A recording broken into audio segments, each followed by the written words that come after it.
Thanks for tuning in to GTO Good Old Boys. Buckle up and enjoy the show with your host, Paul Ponder. Hey guys, I'm Paul Ponder. I'm the host for the GTO Good Old Boys podcast show. We really appreciate y'all tuning in tonight and hope you have a wonderful show. As you can see, sitting across from me, we've got a young man here that's made a name for himself here on Guntersville. This Mr. Jacob Walls with his beautiful wife, Michaela. Michaela, how does it feel to be married to a professional fisherman? Oh, it feels great. I mean, it's awesome being married to Jacob just for himself, not just fishing, but right. He's a great guy, so it's really nice. She was married to me before I was a professional fisherman, so she didn't marry me for my fame and glory, which do I even have fame and glory? to us, you do, Jacob. Oh, good. That's it. I'm glad to somebody. That's it. But Michaela, you're going to be able to travel with him this year, correct? Yeah, I already started with this season. This is the first season, full season, that I get to travel every tournament with him. So it's really been a blessing. It's really been fun too. So he's been doing it this is your 6th season, right? Yeah, 6th season, full-time professional. Wow. Started on the FLW tour in 2019. And this will be my second year on the Bass Pro Tour. Wow. Yeah. So that's another story within itself, the difference between FLW and Bass Pro Tour. So we'll get that another time. Yeah. How's that? Well, I mean, there's a lot of ups and changes and all kinds of stuff happening with the leagues, but full-time professional angler, we'll just leave it right there. Okay. Yeah, this is my first year. So the previous 5 years, I've gotten to go to 1 or 2, during the season, which has been really fun, but this year's been completely different, and I love it. It's great being there with him and being there to support him. Great. And he needs somebody to support him because I'm sure that professional fishermen could get down. Maybe a lost fish or something didn't go your way you thought it would, and Jacob wants to feel a little sorry for himself, and then he's got Mama there to get him back up, Exactly. That's it. That's going to be very exciting. Not only that, but also, I mean, they're so busy out on the water, and so just to have someone there for them, to do things for them around the house and like cook them food and worry about stuff that they shouldn't be worrying about. So it's really nice for me to be there to do that. Right. I bet it is nice not to have to worry about anything other than fishing, right, Jacob? Oh, yeah. No, the food thing is a big deal. I mean, I go out on the water and I'm focused fully on practicing, or I'm focused fully on the tournament. And by the time I get done, I'm exhausted. I bet you are. And the last thing I want to think about doing is prepping dinner and cooking it. And I've done it. I did it for a number of years. And I don't like to go eat out a whole bunch if I'm traveling. Like if I'm on the road, it's one thing. I'll stop and grab something. But when I'm at a location, I like to bring my food or get my food and then prep my meals. And having her there to kind of do that, she'll text me on the water if I'm practicing. Hey, what time are you going to be in? And she'll start it as I'm coming home or whatever. And by the time I get there, 10 or 15 minutes, or as I get there, the food's ready to go, and I don't even have to think about anything except just housing it down. Walk in, smell it, and eat. Right? Yeah, that's it, man. That's what I'm talking about. Yeah. And sounds like you're doing a wonderful job, Miss Michaela. Thank you. And I know he loves you for it, and always will. And but with saying that, before we finish that, Jacob, have you been fishing here on Guntersville? Yes, I've been out the last few days, and the lake is in a major transition right now. So, I mean, there was a lot of fish offshore for a lot longer than I would have expected. A lot of tournaments were really dominated with forward-facing sonar offshore. Hayden Marbut had a couple real good finishes. Yes, he won a couple events, and they were dominated with forward-facing sonar. And a lot of events, the top guys were doing that. And I don't think if you had a tournament today, you would see that be the case. Right. Well, I know you're a forward-facing guy, and ladies and gentlemen, we will get into the next 2 segments are going to be totally with Jacob Walls on forward-facing sonar. And if Miss Michaela wants to tune in, of course, she can say whatever she wants, whenever she wants, and we're going to grin and bear it. Okay, right? I will. Okay. And so, but what if somebody don't have forward-facing sonar? Jacob, what can they do to catch fish? I know you can catch them without forward-facing sonar. Oh yeah, absolutely. Guntersville is such an awesome lake for the reason being that there's fish kind of everywhere always. You know, there's fish that are always using the bridges. You know, you hear guys coming from out of town, you know, they hear about the bridges because they've got a lot of hype. You know, a lot of tournaments have been won around that riprap and around the bridge pilings, and there's always bass that use that stuff. And you don't need forward-facing sonar to catch them around that. You can catch them on a swim bait or a crankbait or a worm or something around the bridges year round. A chatterbait or vibrating jig in the grass 12 months out of the year can get a bite on this lake. That's my favorite way. That's Chatterbait. it. Well, listen to this. I mean, it's super, it's kind of intuitive once you do it a little bit. You know, you throw your bait out there, you kind of want to let it sink and settle down into the grass, and then you get it going, and you're just basically trying to weave it in and out of the blades of grass. You know, you're feeling it kind of go up and down in the grass. The key with the chatterbait on this lake, and really any lake, is you want to keep it in contact with the grass as much as possible while still feeling that blade vibrating. Okay. So how do you know how long to let it sink? How do you find that out for the first time? Usually, I mean, a good rule of thumb is just let it hit the bottom. I mean, cast it out there, just let it kind of freely sink down, let it hit the bottom. One thing that I'll do is I'll kind of reel up my slack and snatch the rod a little bit to get it going and just feel that blade start to vibrate. Chatterbait's great on this lake year round. But if you don't have forward-facing sonar, that's a great place to start. Okay. Right now, if we're just going to jump into a quick, brief report of the lake, the fish are there's a huge wave of fish that have moved up to spawn. There's tons of fish up shallow. There's beds all over the place. If you can get into some areas where there's cleaner water, you'll be able to see the lighter areas, you know, and those are the fish, you know, up there getting ready to spawn or spawning. Right. And wacky rig this time of the year is really good. I know JD just did a little video talking about the stick bait, you know, and that's great this time of the year. Over here at GTO, we've got a huge selection of stick baits. I personally just like the old standby, the Yamamoto. You can't go wrong with the Gary Yamamoto Senko. Color, I don't personally think matters that much. You know, it's more just confidence at that point. But the Senko's the deal this time of the year. Sounds good. What's your favorite bait to fish, Michaela? I think chatterbait. It's fun. It is really fun, and I can use a bait caster, which I've been getting good at. So good. That is so fantastic. I like using that, and it's just kind of easy. Right. Just chunk it and wide. Yeah, you just kind of exactly. But it's more technical than just a worm, I guess, pitching it around. So right. That's but it. I would say that's my favorite. You summed that up beautifully. Yeah. And thank you so much. Ladies and gentlemen, we're going to go to our first break. First part's over with. We're going to come back with forward-facing sonar with Mr. Jacob Walls, which has done well with it. Thank you so much for tuning in. We'll be back with more GTO Good Old Boys after this.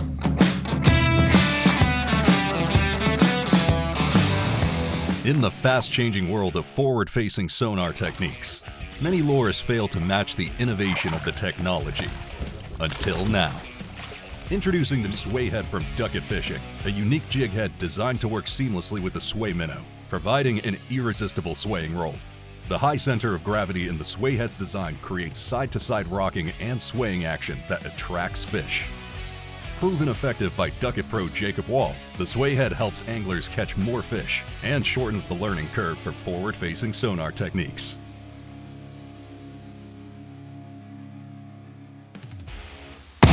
Now back to more with GTO Good Old Boys.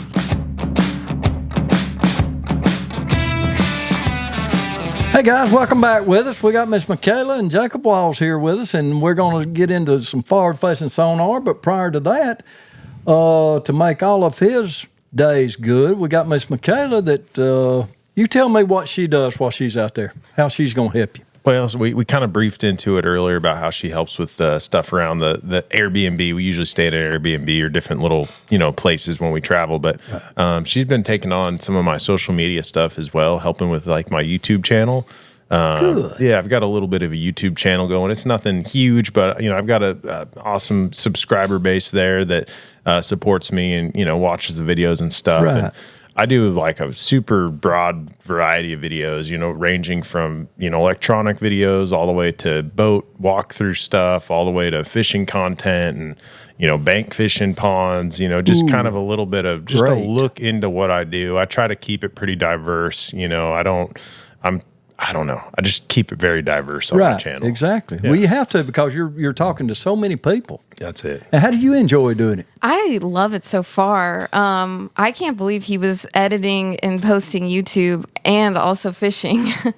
So this year, since I've been helping, I know it's been a big relief, and we've been able to be more consistent with like posting content and stuff. And I really love it. It's really fun sitting down and editing a video and then watching it at the end, and you're like, wow, I made that. That's so cool. It makes you feel good, don't it? Yeah, it's really rewarding. Yes, exactly. That's the word I was trying to think of, is rewarding. And so you've been rewarded by him saying I do, Yep. or maybe it's the other way around. Yeah, I think I was rewarded. but- Okay. We're both rewarded. That is good. All right, with that, I heard you mention drop shot during the break, and so we might get into some drop shot stuff with this forward facing. Take forward facing and give them guys out there how to do it all. Okay. All right. So we'll just kind of get into it here. There's a couple different ways that you can utilize. Well, there's a bunch of different ways you can utilize forward-facing sonar. It's I think when a lot of people hear forward-facing sonar or live scope or active target or whatever it is that you're using, they think of fish that are suspended, swimming around. If you've got the bottom of the lake here and you've got the surface of the lake here, they think of fish that are somewhere in the middle, and you're casting at fish that are suspended. That's one way to use forward-facing sonar, is to target suspended fish. Okay. But I personally really like to target fish that are relating to the bottom, that are relating to hard cover. So like whether it be a stump, whether it be a shell bar, whether it be a laydown tree, whatever it is, I like to fish that are actually using the bottom. A lot of the times what you have happen with the fish that are suspended is they're very nomadic. They just kind of just cruise around and just are very random, like they'll be in one area one day and you'll be able to catch them pretty good, and then the very next day they're gone because they're just up there hunting. They're really they're just looking for bait fish. They're not relating to anything. They're just swimming. So they're very hard to stay on top of, for multiple days. Can't depend on them. Absolutely not. I mean, you can get into an area, and that area might have fish that are doing that suspended swimming around for multiple days. Right. But then all of a sudden you'll go in there the next day and they're nowhere to be found. So it can be very, very productive, and sometimes that's what you have to do. But I personally like to fish that are relating to the bottom. Basically what you're looking for is, it's much more difficult because the fish can be sitting so close to the structure, so close to the bottom, that the mark will actually blend into that structure almost. So it's what you're doing is, instead of seeing a glowing dot above the bottom in the water column, you're casting to that piece of structure, working a lure over top of it, and waiting for that fish to come off of it and actually see it swim off of the structure. So it's more like targeting stuff and watching it to see if the fish are moving off of it. Forward-facing sonar is just a very, very good tool to learn the moods and behaviors of the fish. You'd be amazed how many fish will follow your lure. I mean, before it, we always would get into an area and fish, and you don't get a bite, and you fish through it, and you throw like maybe 2, 3, 4 different things, and you're like, oh man, there's just not fishing. Right.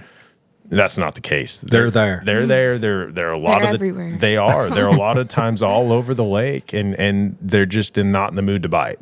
They'll follow your lure. They'll get right behind it, or maybe they'll come up off of something and then they'll just turn back around and swim back down to it. So it's a great tool for catching fish, but it's also a great tool for learning fish behavior, right. And learning how the fish are kind of acting.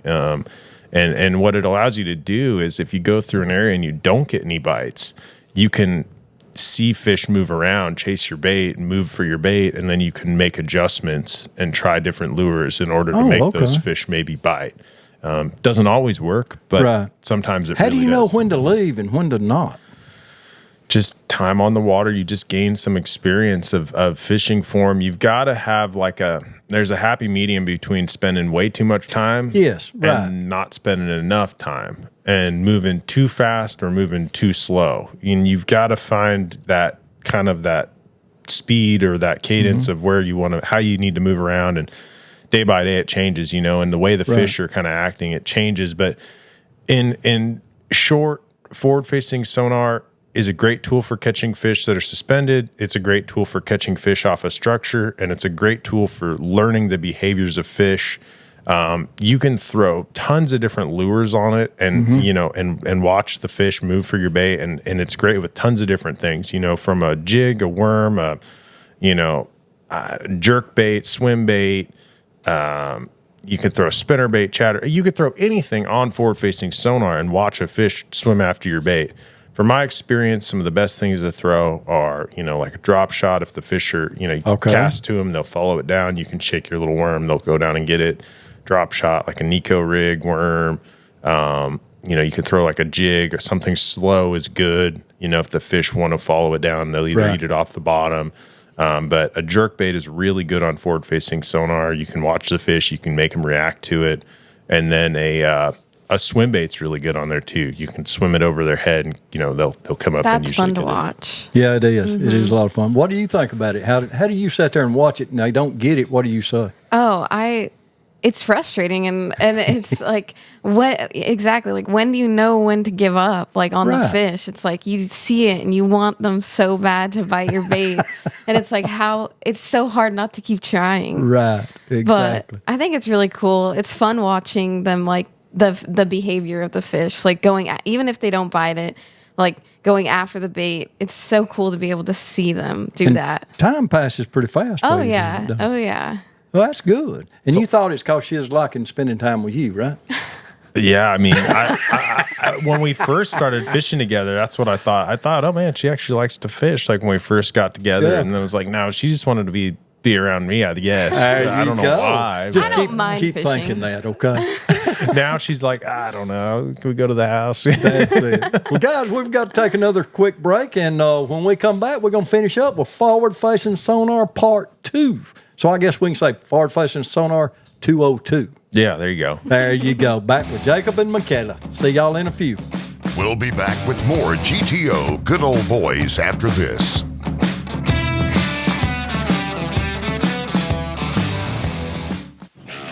In the fast-changing world of forward-facing sonar techniques, many lures fail to match the innovation of the technology. Until now. Introducing the Sway Minnow and Sway Head from Ducket Fishing, a true system approach to targeting suspended fish you locate on forward-facing sonar. While they work great individually, they are designed to work together, providing a simple yet effective swaying roll that entices pressured fish to bite. The sway system is designed to automatically induce action with a light twitch of your rod. The repositioned jig head's high center of gravity causes a side-to-side rocking and swaying action that single fish can't resist and roving schools compete to eat. Part of our forward-thinking line, tested and designed by Ducket Pro Jacob Wall, these baits are proven effective and help you catch more fish. The Sway Minnow and Jig Head system makes anglers using this technique more productive and helps beginners become effective faster. Ducket Fishing, bringing pro-driven innovation to anglers who compete against the best or just themselves. Now back to more with GTO Good Old Boys.